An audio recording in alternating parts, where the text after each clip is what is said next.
श्री कृष्णा दोस्तों, welcome to our Krishna's twins channels. आज हम बात करेंगे कलयुग में नाम जप की महिमा।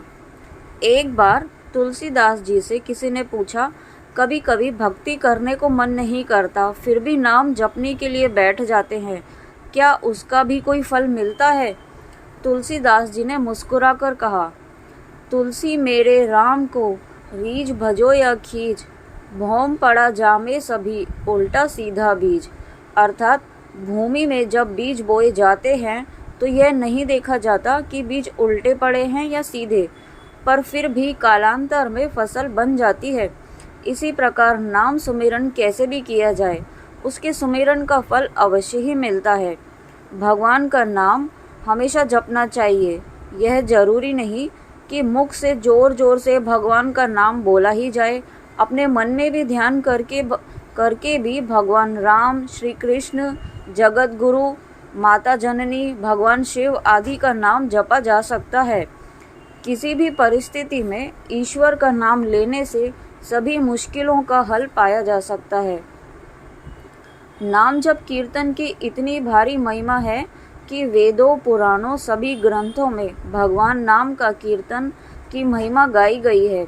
भगवान के जिस विशेष विग्रह को लक्ष्य करके भगवान नाम लिया जाता है, वह तो कब का पंचभूतों में विलीन हो चुका है। फिर भी भक्त की भावना और शास्त्रों की प्रतिज्ञा है कि राम, कृष्ण, श्री हरि और शिव आदि के नामों का कीर्तन करने में अनंत फल मिलता है। ऐसा माना जाता है कि कलयुग में भगवान का नाम जपने से ही सभी दुखों को समाप्त किया जा सकता है। भगवान के सुमिरन कैसे भी किया जाए, फल अवश्य ही मिलता है। भगवान राम की महिमा अनंत है। राम का नाम जपने से कलयुग में मोक्ष की प्राप्ति होती है। इस प्रकार श्री हरि के नाम की महिमा भी अनंत है। श्री हरि के नाम की महिमा इस प्रकार है।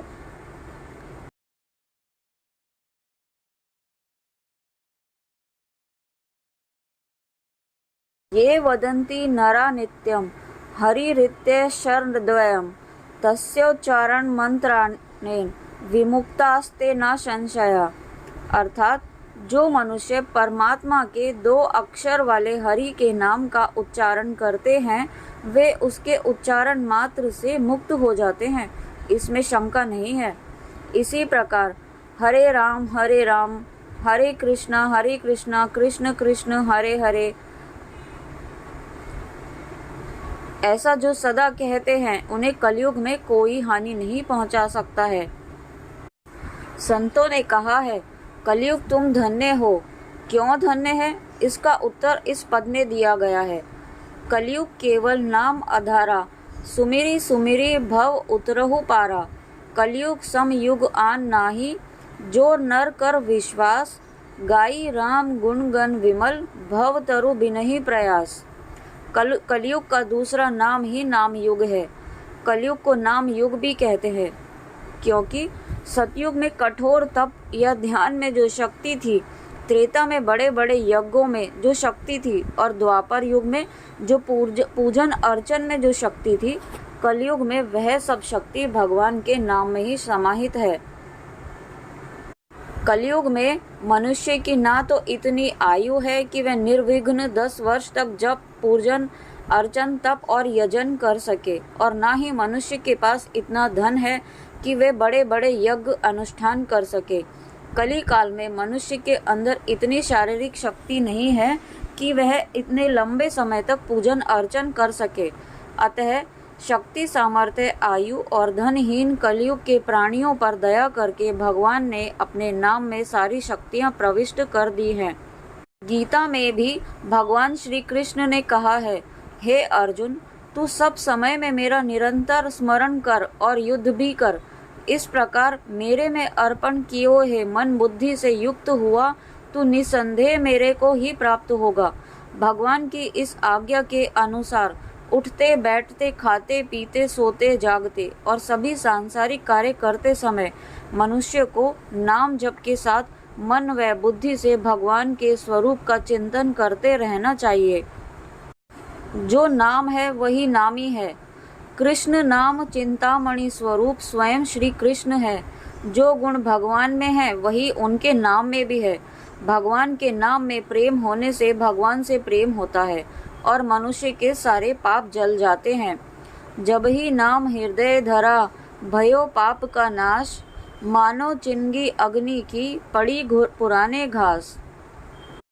नाम जप किस लिए करना चाहिए? भगवान का नाम कल्प वृक्ष के समान है। इससे मनुष्य जिस वस्तु को चाहता है उससे वही मिल सकता है। परंतु भगवान का सच्चा प्रेमी अपने आराध्य को छोड़कर कभी दूसरे को अपने मन में स्थान नहीं दे सकता। वे दूसरी वस्तु ना कभी चाहते हैं और ना उन्हें सुहाती है। सच्चे भक्तों को निष्काम भाव से ही भजन करना चाहिए। ऐसे भक्त के लिए सभी कामों को छोड़कर भगवान को स्वयं आना ही पड़ता है। कबीरदास जी कहते हैं, केशव केशव कूकिए ना कूकिए असार, रात दिवस के कूकते कभी तो सुने पुकार। राम नाम रटत रहो जब लग घट में प्राण, कबहू तो दीन दयाल के भनक पड़ेगी कान। जब साधारण संख्या में नाम जप करने से इतना आनंद और शांति मिलती है, तब जो मनुष्य निष्काम भाव से ध्यान सहित नित्य जप करते हैं उनके आनंद और शांति का तो कहना ही क्या। कलयुग में नाम के बिना जीव की और कोई गति नहीं है। इस युग में नाम जप ही मुक्ति का सरल उपाय है। सुमिरी पवन सुत पावन नामू, अपने वश करी राखेहु रामू। अपर अजामिल गज गणिकाऊ, भय मुक्त हरि नाम प्रभाऊ। और नाम जप से तो नाम संकीर्तन और भी अधिक श्रेष्ठ है, क्योंकि जप करने वाला तो केवल अपने को ही पवित्र करता है, लेकिन ऊंचे स्वर में कीर्तन करने वाला अपने साथ साथ जीव जंतु, पशु पक्षी, कीट पतंग आदि सबको भी पवित्र कर देते हैं। नाम कीर्तन किसी भी प्राणी, किसी भी समय और किसी भी अवस्था में किया जा सकता है। इसे करते समय देश, काल, पात्र, पवित्रता और अपवित्रता का कोई बंधन नहीं रखा है ईश्वर ने। जब संख्या अनुसार किया जाता है, संख्या के लिए माला की आवश्यकता पड़ती है और माला रखने के लिए झोली की जरूरत होती है। साथ ही माला करने में एक हाथ भी गिर जाता है। ऐसे में घर, दफ्तर आदि काम करने वालों के लिए यह संभव तो नहीं है हर वक्त। नाम कीर्तन में यह असुविधा नहीं है। काम करते हुए भी मुख से हरे कृष्ण कृष्ण कृष्ण हरे हरे, हरे राम राम राम हरे हरे, यह कली काल का महामंत्र करते रहिए। ना संख्या गिनने की आवश्यकता है और ना माला झोली की। काम करने के लिए दोनों हाथ भी खाली हैं। इतनी सरलता होने पर भी यदि मनुष्य का मन नाम कीर्तन में ना लगे तो यह हमारा दुर्भाग्य ही है। जय श्री कृष्ण।